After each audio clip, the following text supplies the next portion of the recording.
ബന്ധപ്പെട്ട കാര്യങ്ങളല്ല കോടതി ഗവൺമെൻറ്റിനോട് ചോദിച്ചിരിക്കുന്നത്. 7 കാര്യങ്ങളാണ് കോടതി ഒരു ക്വസ്റ്റ്യൻ രൂപത്തിൽ ഗവൺമെൻറ്റിനോട് അഫിഡവിറ്റ് കൊടുക്കാൻ പറഞ്ഞിരിക്കുന്നത്.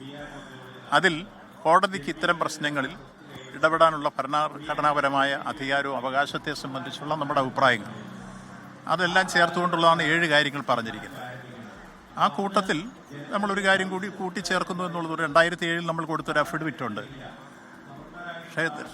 പ്രവേശനവുമായി ബന്ധപ്പെട്ട വിഷയങ്ങളിൽ തീരുമാനമെടുക്കേണ്ടത് ആചാരകാര്യങ്ങളിൽ പാണ്ഡിത്യമുള്ളവരും ഒപ്പം സാമൂഹ്യ പരിഷ്കർത്താക്കളും ഉൾപ്പെടെയുള്ള വിദഗ്ധ സമിതിയായിരിക്കണം അത് സംബന്ധിച്ച അഭിപ്രായം രേഖപ്പെടുത്തേണ്ടതെന്നുള്ള അഭിപ്രായം 2007 സുപ്രീം കോടതി മുമ്പാകെ സംസ്ഥാന ഗവൺമെൻറ് കൊടുത്തിട്ടുണ്ട്. ആ കാര്യം നമ്മൾ കൂട്ടിച്ചേർക്കും.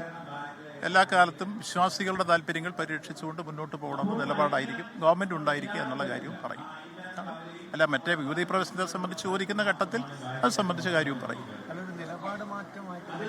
ഇല്ല, നിലപാട് മാറ്റമില്ല. ഞങ്ങൾക്ക് ഇത് മുമ്പ് 2007 കൊടുത്തിട്ടുള്ളതല്ലേ. 2007 അഫിഡവിറ്റിനകത്ത് ഇത്തരം കാര്യങ്ങൾ തീരുമാനിക്കേണ്ടത് ആചാരപരമായ കാര്യത്തിൽ പാണ്ഡിത്യമുള്ളവരായിരിക്കണം എന്ന കാര്യം എടുത്ത് പറഞ്ഞിട്ടുണ്ട്. അത് തന്നെയാണ് ഇപ്പോഴും പറയുന്നത്. ഇപ്പം ചോദിച്ചുള്ള കോടതി യുവതീ പ്രശ്നവുമായി ബന്ധപ്പെട്ട് ഗവൺമെൻറ് നിലപാടല്ല, മറിച്ച് ഈ ഭരണഘടനാപരമായ പ്രശ്നങ്ങളാണ് ചോദിച്ചിട്ടുള്ളത് കോടതിയെ.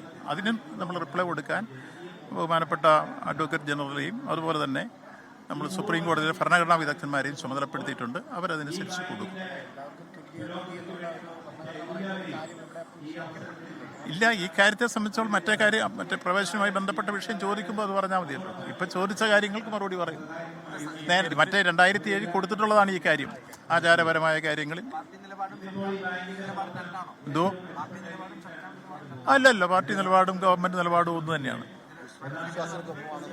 ഞാനും പറഞ്ഞല്ലോ വിശ്വാസികൾക്കൊപ്പമാണ്. ഞാനും പറഞ്ഞു, അത് പാർട്ടി സെക്രട്ടറി പറഞ്ഞത് ഞാനിപ്പോഴും പറഞ്ഞു. ഞങ്ങൾ വിശ്വാസികൾക്കൊപ്പമാണ് എല്ലാ കാലഘട്ടത്തിലും. പ്രതിപക്ഷം ഉൾപ്പെടെ പറയുന്നത് തെരഞ്ഞെടുപ്പ് മുന്നിൽ കണ്ടാണ് ഇത്തരത്തിൽ സാധനം. പ്രതിപക്ഷം എപ്പോഴും പറഞ്ഞു. നിങ്ങൾ കേരളത്തിലെ പ്രതിപക്ഷം എടുക്കാത്ത നാണയമായി മാറിയില്ലേ? യഥാർത്ഥത്തിൽ ഏതെല്ലാം കാര്യത്തിൽ കോടതി പോയിട്ട് തിരിച്ചടി വാങ്ങിച്ചിട്ടുണ്ട്. യഥാർത്ഥത്തിൽ ഇത്രയേറെ കോടതിയിൽ നിന്ന് അടി വാങ്ങിയ ഒരു പ്രതിപക്ഷം കേരളത്തിന് ഇതിനു മുമ്പ് ഉണ്ടായിട്ടുണ്ടോ?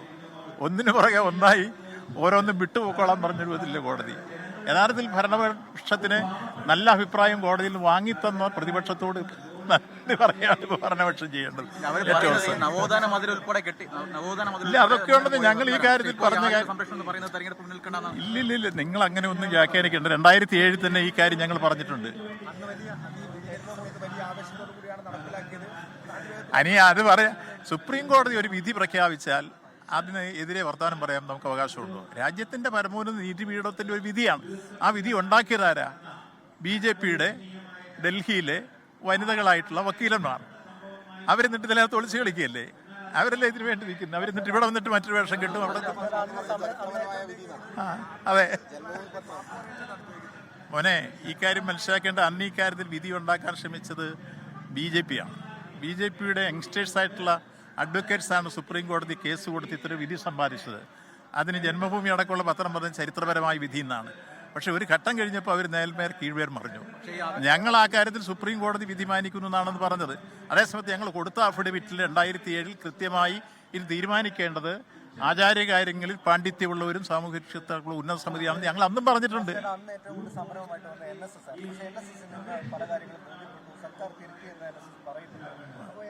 ഇല്ല, ആ കാര്യത്തിൽ ഞങ്ങൾ അന്നും ഇന്നും ഈ കാര്യത്തിൽ വിശ്വാസികളോടൊപ്പം നിൽക്കുന്ന നിലപാടാണ് പാർട്ടിക്കുള്ളത്. ഇപ്പം ഞങ്ങൾ ആവർത്തിച്ച് പറയുന്നത് വിശ്വാസികളോടൊപ്പമാണ്. NSS നിലപാടിനോടൊപ്പം വിശ്വാസികൾക്കൊപ്പമാണ്. അത് തന്നെ. വിശ്വാസ സമൂഹത്തോടും പൊതുജനങ്ങളോടും സർക്കാരും ഇടതുപക്ഷവും മാപ്പ് പറയണമെന്നാണ് പ്രതിപക്ഷ നേതാവ് പറഞ്ഞത്. ഇപ്പോൾ ഉള്ളൊരു നിലപാട് മാറ്റം അത് പ്രതിപക്ഷമാണ് പറയേണ്ടത്. ഞങ്ങൾ മാപ്പ് പറയേണ്ട കാര്യമില്ല. കാരണം എല്ലാ കാര്യങ്ങളിലും നെഗറ്റീവ് ആറ്റിറ്റ്യൂഡ് എടുത്ത് കോടതി സുപ്രീം കോടതി വരെ പോയല്ലോ ഇവർ പല കാര്യങ്ങളുമായിട്ട്. സംസ്ഥാന ഗവൺമെൻറ്റിനായിട്ട് എത്ര കേസുമായിട്ട് പോയതിലെല്ലാം തിരിച്ചടി നേരിട്ട് എല്ലാത്തിലും ഗവൺമെൻറ് അനുകൂലമായി കോടതി വിധി വന്നില്ലേ? ഇങ്ങനൊരു കാലഘട്ടം കേരളത്തിലുണ്ടായിട്ടുണ്ടോ?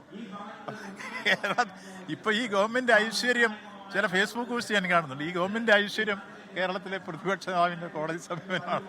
ഈ സുപ്രീം കോടതി വിധി വന്നത് യാഥാർത്ഥ്യമാണ്. പക്ഷേ വളരെ വാശിയോടുകൂടി യുവതികളെ ശബരിമലയിലേക്ക് കയറ്റിയ ശ്രമം സർക്കാർ നടത്തി എന്നൊരു ആരോപണം. ഇല്ല, സർക്കാർ അങ്ങനെ നടത്തിയിട്ടില്ല. അത് നിങ്ങളെ പേർക്കും തെറ്റാണ്. നമ്മുടെ സ്വാഗതം ചെയ്തില്ല.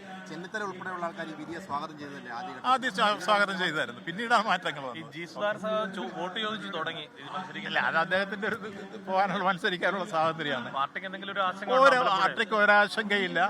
പാർട്ടി ഇക്കാര്യത്തിൽ പാർട്ടിയുടെ നിലപാടുമായി പാർട്ടി മുന്നോട്ട് പോകും. വ്യക്തിയല്ല പാർട്ടി. ഈ പാർട്ടിക്ക് ഉപരിയായിട്ട് ആരുമില്ല. പാർട്ടിക്ക് ഉപരിയായിട്ട് ആകെയുള്ള രക്തസാക്ഷികളാണ്. ആ രക്തസാക്ഷികൾ ഈ പാർട്ടിക്ക് മേധയാണ്. അത് കഴിഞ്ഞാൽ പിന്നെ പാർട്ടിയാണ്. പാർട്ടിക്ക് വിധേയനാണ് ഞങ്ങളെല്ലാം. അതിന് അതീതനായിട്ട് ആരുമില്ല. ഒരു ചലനം ഉണ്ടാക്കില്ല അവിടെ. ഒരു ചലനം ഉണ്ടാക്കില്ല. ലോകത്തെവിടെയായാലും ഏത് സമയത്തും 24 വാർത്തകളും ഓഗ്മെന്റഡ് റിയാലിറ്റി പാക്കേജുകളും എക്സ്പ്ലെയിനറുകളും വിശദമായി കാണാൻ ഞങ്ങളുടെ യൂട്യൂബ് ചാനൽ നിങ്ങൾക്ക് സബ്സ്ക്രൈബ് ചെയ്യാം.